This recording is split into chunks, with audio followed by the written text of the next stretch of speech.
Meus queridos irmãos e irmãs, vamos mais uma vez ler a palavra de Deus, agora ainda no Evangelho de Lucas, agora sim o Evangelho de Lucas, melhor dizendo, né, porque naquela hora eu falei Lucas, mas não era, capítulo 8, apenas 2 versículos muito conhecidos dos irmãos, enquanto os irmãos estão encontrando, quero fazer menção, né, da alegria que temos os nossos visitantes. Pedir para o Marcos aí, o Marcos não é visitante não, tá gente, mas ele vai apresentar alguém que está ao seu lado, por favor Marcos, pode apresentar para nós? Haroldo, bem-vindo, Deus abençoe sua vida, sua família, tá bom querido? É muito bem-vindo na nossa casa aqui, sempre que desejar, estiver por aqui, nos faça visita, nos alegra muito, pode assentar-se, Deus abençoe, obrigado Marcos. Também lá atrás temos um casal, que eu me apresentei a eles, confesso que como eu sou péssimo de guardar nomes, né, eu demoro pelo menos um ano para guardar o nome de algumas pessoas, mas eu sei que ele já falou assim, eu sou o pai do pastor Neemias, aí eu, agora, pelo menos essa referência eu tenho. O casal são membros da igreja do Jockey, tá bom? Diácono lá na igreja do Jockey, servindo na congregação da igreja do Jockey.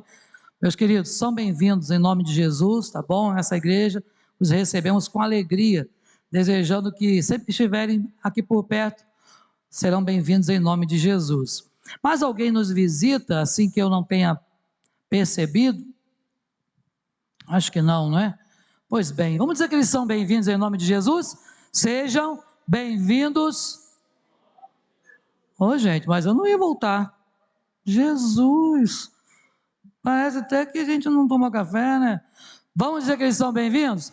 Sejam bem-vindos em nome de Jesus. Amém. Sejam bem-vindos aqui nessa casa, casa de oração, para louvar ao Senhor conosco. Todos encontraram o texto bíblico? Amém ou misericórdia? Muito bem. Lucas 8, 47 e 48. Tá? Apenas esses 2 versos. Diz assim a palavra do Senhor: vendo a mulher que não podia ocultar-se, aproximou-se trêmula e prostrando-se diante dele, declarou à vista de todo o povo a causa por que ele havia tocado e como imediatamente fora curada. Então lhe disse: filha, a tua fé te salvou, vai-te em paz. Amém? Que o Senhor aplique essa palavra também ao meu e ao seu coração nesta noite. Meus irmãos, pensando no que falar aqui nesta noite, nessa semana, durante essa semana, me veio à mente algumas palavras. Por exemplo, união, afastamento, que poderiam ser palavras, né, antônimas. Me veio à mente presença e ausência. E quando eu pensei nessas 4 palavras, logo me veio à mente aquilo que estamos vivendo na atualidade, chamado pandemia. Porque de fato a união, isto é, a presença de pessoas no mesmo lugar, foi muito prejudicada e ainda está prejudicado. Então nós estamos naquele tempo lá, onde Eclesiastes, Salomão vai dizer que é tempo de afastar-se de abraçar. Então não estamos no tempo de união nesse momento. Mas o fato de não estarmos em união, não quer dizer que não temos unidade. Porque como já expliquei aqui algumas vezes anteriormente, unidade e união são coisas diferentes. União é estarmos todos no mesmo local, no mesmo lugar, fazendo a mesma coisa. Mas unidade é bem diferente, é ser um.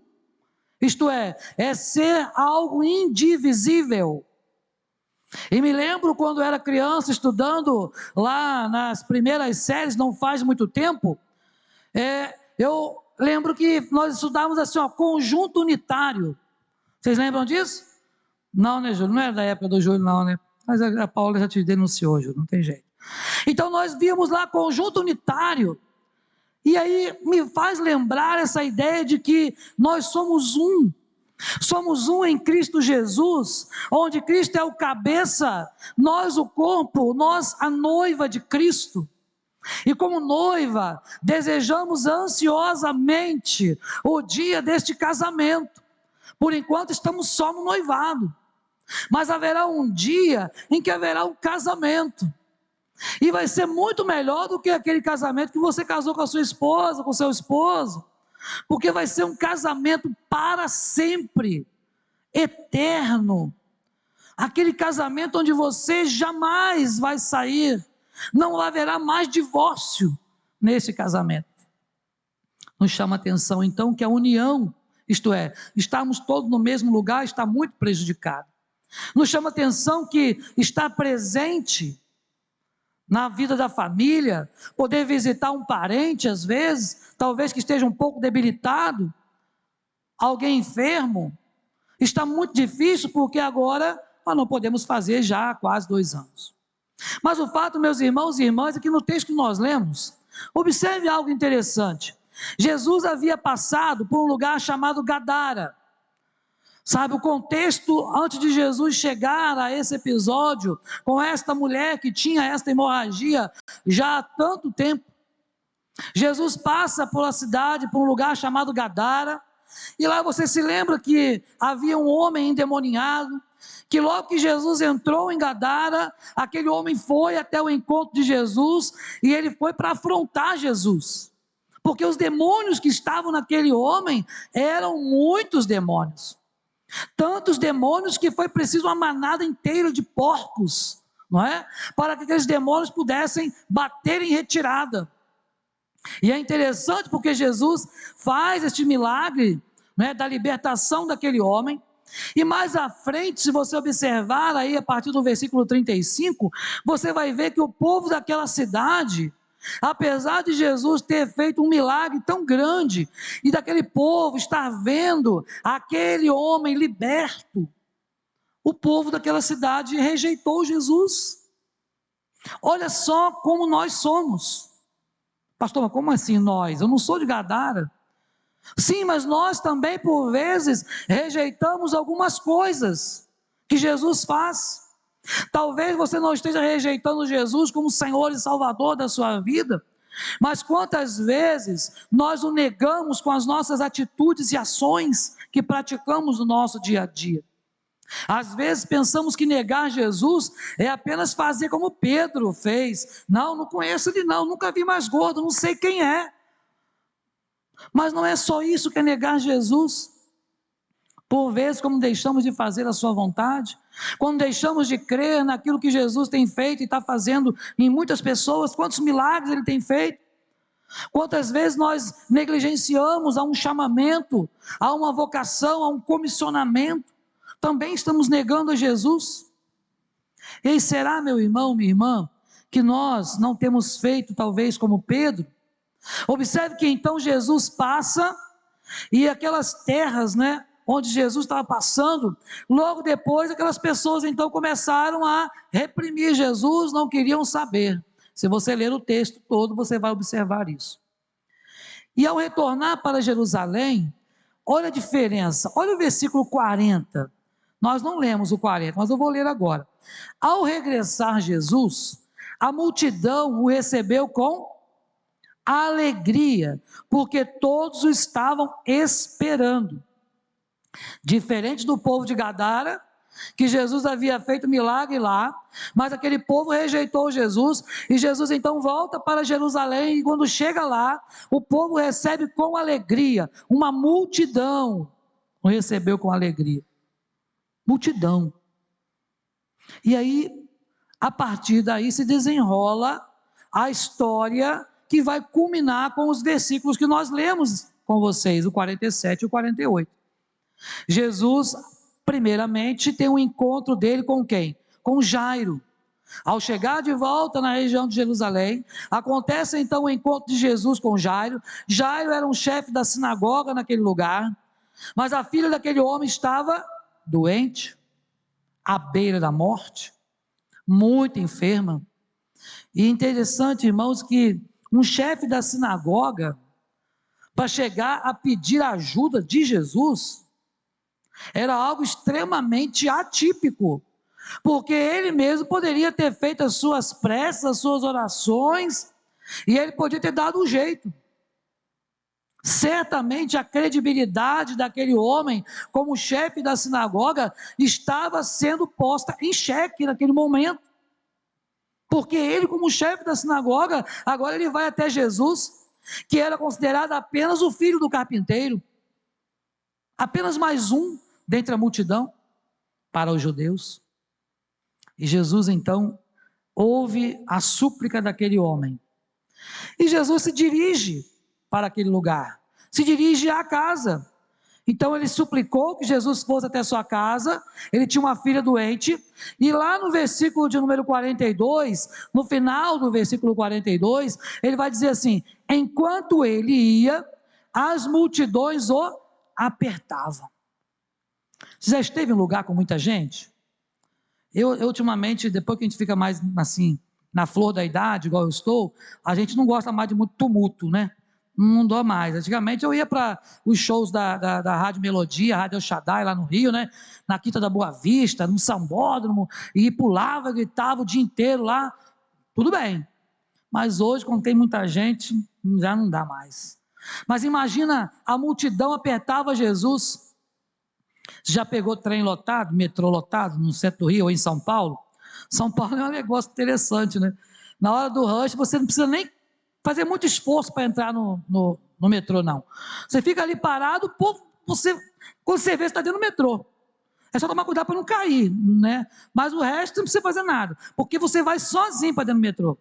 E sai também, porque se você bobear, você sai no lugar errado, porque o povo te joga lá embaixo, né? Pois bem, a multidão fazia isso com Jesus, ó. Oprimia Jesus de um lado do outro, gente encostando. Se fosse hoje com a pandemia, não podia, né? Não podia ter, né, a muvuca que estava lá. E de repente, algo acontece diferente. Nós não lemos o texto todo, propositalmente, claro, mas acontece algo diferente. Lucas narra que vinha uma mulher que tinha 12 anos sofrendo hemorragia. Ninguém tinha podido curar. Aquela mulher gastou dinheiro com os médicos.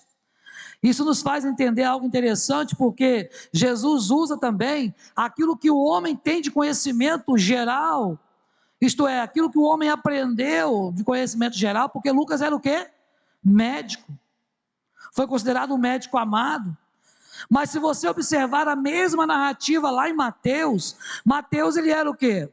Um coletor de impostos, não entendia nada, mas uma coisa Mateus sabia, que a mulher dele, também não fala o texto que ele era casado, mas supostamente conhecia tudo isso, sabia que as mulheres tinham um tempo em que tinha o fluxo de sangue, e Mateus disse exatamente isso, aquela mulher tinha 12 anos, tinha um fluxo de sangue. Mateus não tinha conhecimento médico, mas Lucas não, ele diz, olha, aquela mulher, ela vinha sofrendo de uma hemorragia, que ninguém tinha podido curar, ela já tinha gastado tudo que ela tinha, com médicos. O texto não fala que Lucas tivesse atendido aquela mulher como médico, mas o fato é que agora, no meio daquele tumulto todo, quantas pessoas estavam tocando em Jesus? Mas alguém tocou diferente. Alguém tocou diferente. E isso nos chama a atenção, e é isso que eu quero compartilhar nesta noite. Sabe? Eu separei um tema assim para nós pensarmos na presença de Cristo. Cristo estava lá, no meio daquela multidão. No meio da multidão, dificilmente saberia quem foi que tocou em Jesus, isso é claro, seria humanamente impossível. Né? Quantas coisas já aconteceram no mundo afora, onde multidões matam alguém e ninguém vai preso, porque não tem como determinar quem foi que matou, porque foi uma multidão, não é? Aquela multidão oprimia Jesus e os discípulos, os apóstolos tentando o sai daqui, o vai para lá, tentando fazer com que Jesus pudesse pelo menos dar uma caminhada, e não dava. Mas alguém tocou em Jesus diferente. Alguém tocou. E Jesus pergunta, né? Quem me tocou? Imagina, quem me tocou? E aí, como sempre, né? Tinha que ser Pedro, porque Pedro, né? A biografia de Pedro já diz que ele era um camarada sanguíneo por natureza, não é? O temperamento dele. E ele pergunta, mas peraí, Senhor, tá difícil, né, mestre? As multidões te oprimem, te apertam, e o Senhor diz, quem me tocou? Em outras palavras, Senhor, tá de brincadeira, né? Vai palhaçada, para com isso, bobiça. Não tem como, Senhor, saber disso não tem como.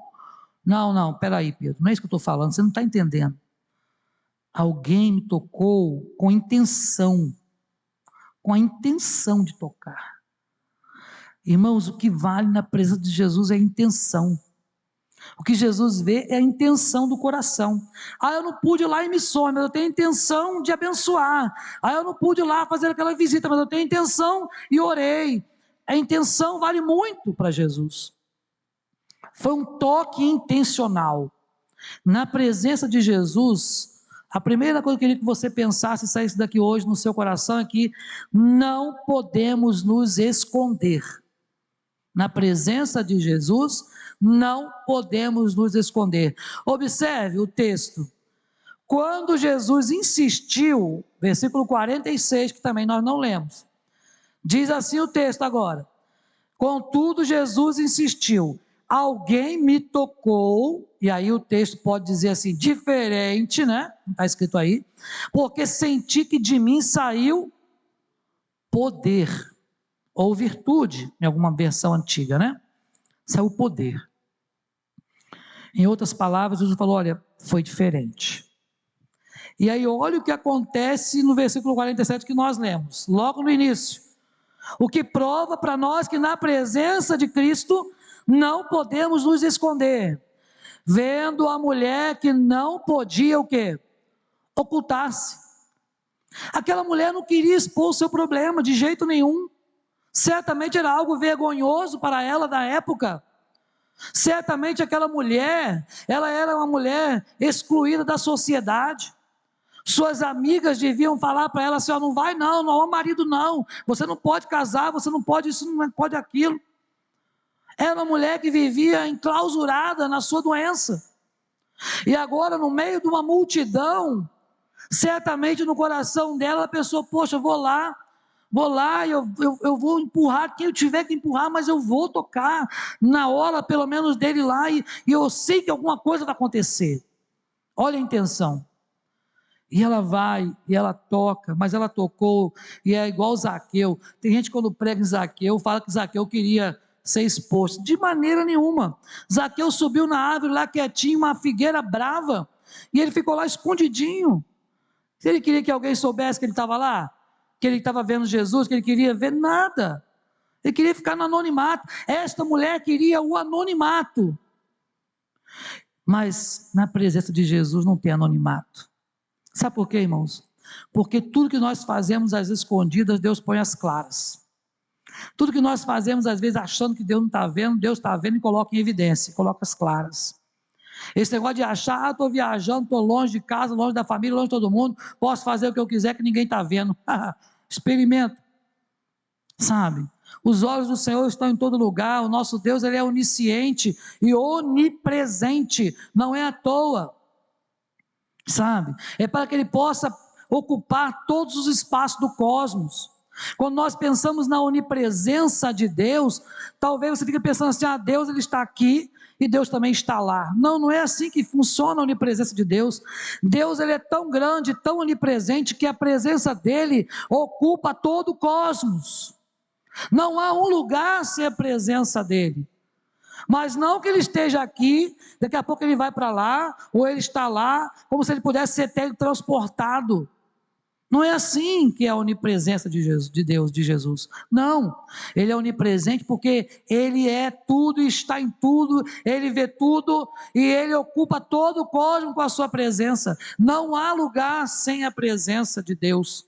E na presença dele, nós não podemos nos esconder. Pense bem nisso. Aquela mulher, ela até tentou, no meio de uma multidão, mas quando ela percebeu que ela não podia ocultar-se, ela então teve que se revelar. Senhor, me perdoa aí, mas fui eu. Senhor, me desculpa, mas realmente eu tinha que fazer isso. Eu já recorri a tudo. Eu estou parafraseando porque o texto não tem essa narrativa, é claro, não é? Ah, Senhor, olha, eu já recorri a tudo quanto é coisa, tudo quanto é médico, e o Senhor não sabe, quando eu toquei no Senhor, a hemorragia parou. Olha só, como eu disse, o texto não está falando isso, mas diz que ela foi imediatamente curada. Imediatamente curada. Isso quer dizer que a hemorragia se lhe estancou na hora, não tomou remédio mais, aquela mulher não precisou mais se esconder da sociedade, aquela mulher não precisou mais ficar e andar envergonhada, mas ela precisou dizer que tinha sido ela, porque na presença de Cristo não podemos nos esconder. Uma outra coisa que acontece na presença de Cristo, também aconteceu com aquela mulher. Observe, aproximou-se de que maneira? Trêmula. Aquela mulher aproximou-se de Jesus porque ela podia agora ser morta, ela podia agora ser presa, ela podia agora ser achincalhada, apedrejada.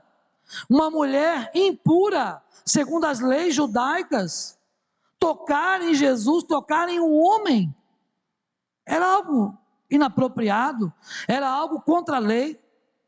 E ela agora vai com muito temor, ela vai tremendo, trêmula, ela aproxima-se então de Cristo para conversar com Jesus. Ela não pôde ocultar-se, ela não pôde se esconder, e ela agora, no seu coração, na presença de Cristo, há temor. É preciso que nós também reconheçamos que na presença de Deus, é preciso que nós nos aproximemos dele com temor e tremor. Aquela mulher estava tremendo de medo, o pânico tomou conta dela naquele momento. Peraí, mas eu estava tão escondidinha, ninguém ia me ver, e de repente agora fui descoberta, sabe? O temor ao Senhor, a Bíblia diz que precisamos temer a Deus, a Bíblia diz que precisamos temer aquele que pode fazer perecer no inferno a nossa alma, e o único capaz de fazer perecer no inferno a nossa alma é Deus. O diabo não tem essa autoridade ou esse poder, Deus não deu esse poder para ninguém, somente se Deus não nos salvar, é que estaremos condenados, somente se nós não crermos em Jesus, estaremos condenados, porque a Bíblia diz que aquele que crê será salvo, mas aquele que não crer, já está condenado, porquanto não creu no unigênito Filho de Deus. Meus irmãos e irmãs, o temor do Senhor precisa acontecer, estar presente no nosso coração o tempo todo. Não quer dizer que você vai ter medo do que Deus pode fazer. O temor a Deus tem a ver com aquele respeito que você tem que ter em reconhecer a soberania de Deus, em reconhecer a santidade de Deus. Temer a Deus é reconhecer que Ele é tudo e que nós dependemos tão somente da graça dEle para viver. Na presença de Cristo, precisamos reconhecer que Ele é tudo em todos, e que sem Ele, diz a palavra, nada do que foi feito se fez. Então, na presença de Jesus, sim, precisamos temer a Deus, isto é, reconhecer a sua soberania, a sua santidade, reconhecer a grandeza do nosso Deus, reconhecer que Ele é amor, mas é justiça também. Reconhecer que Deus não tem por inocente o culpado, diante de Deus culpado é culpado, e vai sofrer as consequências dos seus erros.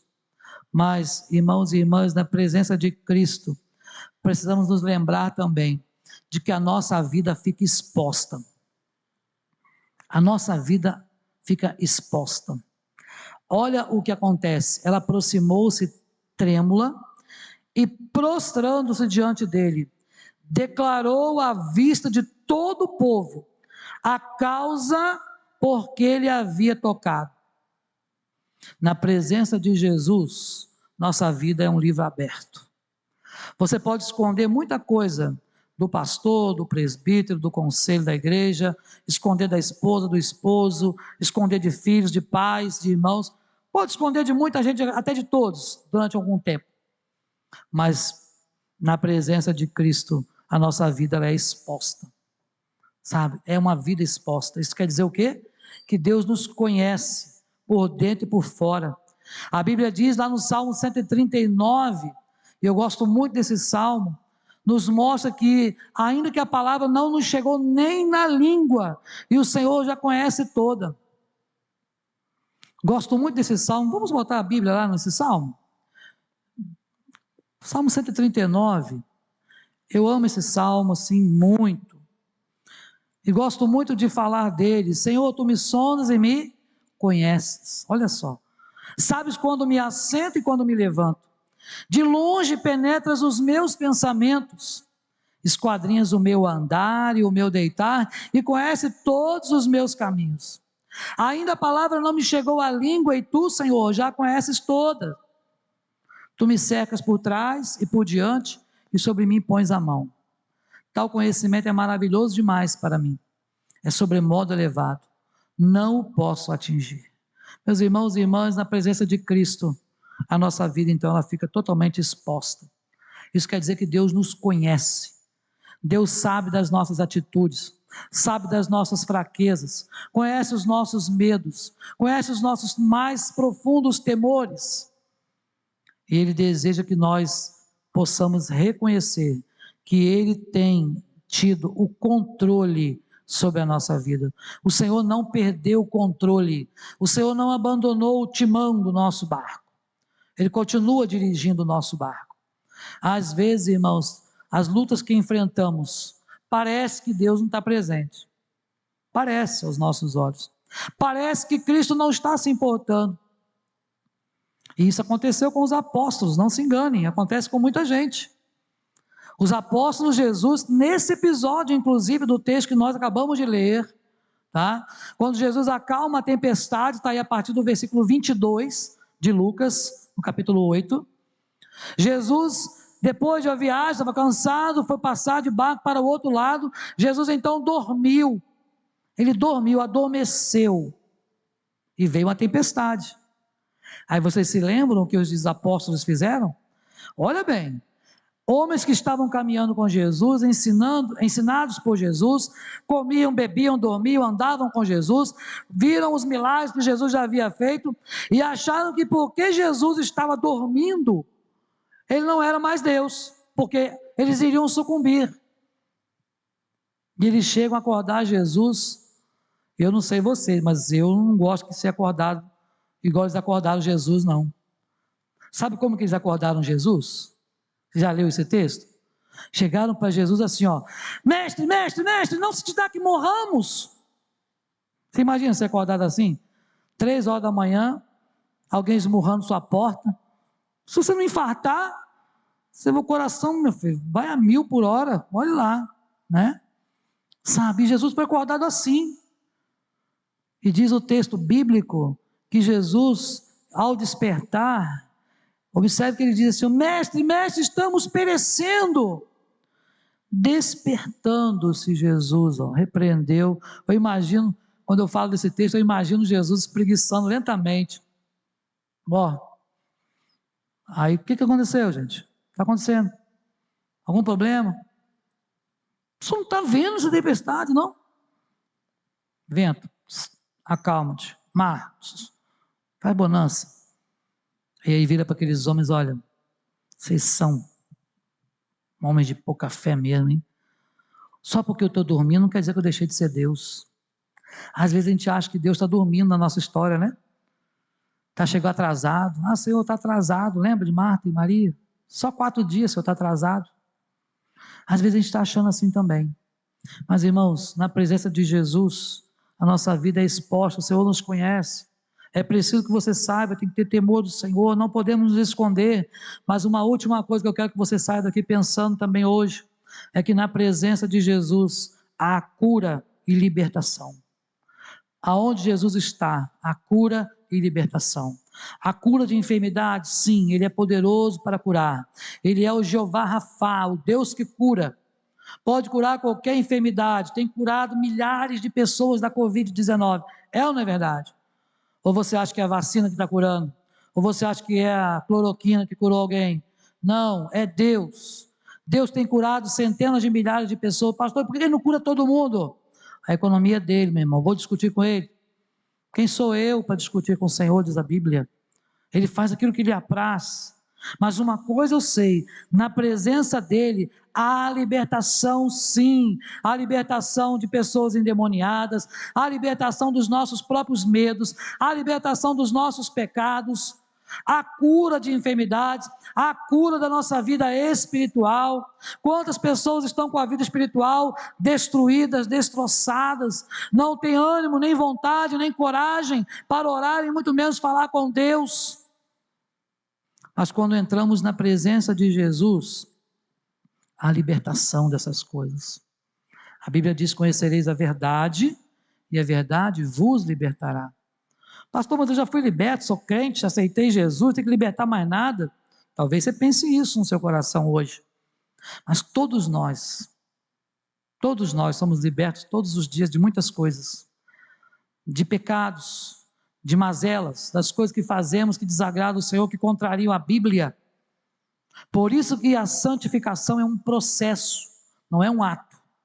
Santificação é um processo que vai durar até o dia que você for encontrar-se com o Senhor, seja pela morte física, ou seja, quando Jesus vier buscar a sua igreja. Só vai terminar lá.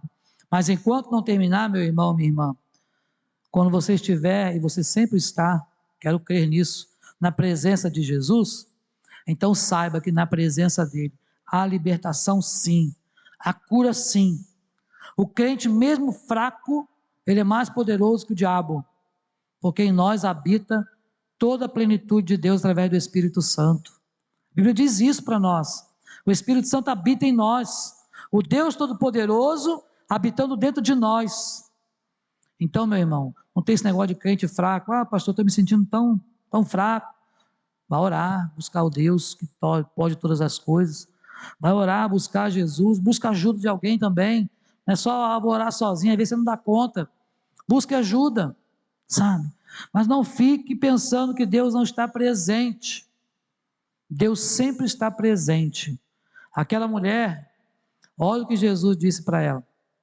Então ele disse: filha, a tua fé te salvou, vai-te em paz. Cura e libertação. Houve salvação para aquela mulher. Perceba que Jesus não falou assim: você foi curado. Não, porque isso aí já tinha acontecido. Para Jesus isso não é importante. Para Deus o importante não é a cura física, mas é a salvação da alma. É isso que o Senhor quer de nós. Então, meu irmão, minha irmã, é preciso saber que na presença de Cristo, você não pode se esconder. Que na presença de Cristo precisa haver temor. Temer a Deus significa apartar-se do mal. Que na presença de Cristo nossa vida fica totalmente exposta. Deus conhece por dentro e por fora. Que na presença de Cristo há libertação, há cura, há cura. Eu gosto muito de uma canção do Sérgio Lopes, e de vez em quando eu me atrevo a cantar, mas não vou cantar aqui hoje não, mas um trechinho da música fala assim: quantas vezes me ajoelhava sem poder falar, eu não tinha coragem nem forças para falar com Deus, quando um dia ouvi sua voz me falando: não temas, não há dor que na cruz eu não tenha vencido por ti. Quem conhece? O sangue de Cristo liberta de todo pecado. A cruz do Calvário é o começo da nossa vitória. A palavra de Deus é a nossa arma de guerra. E o poder de Deus nos garante a vitória final. Perceba, é o poder de Deus que nos garante a vitória final. Continue sempre firme na presença de Cristo, sempre abundante, porque no Senhor o seu trabalho não é em vão. Amém? Deus te abençoe, Deus nos abençoe, uma semana de paz, de graça, na presença dEle.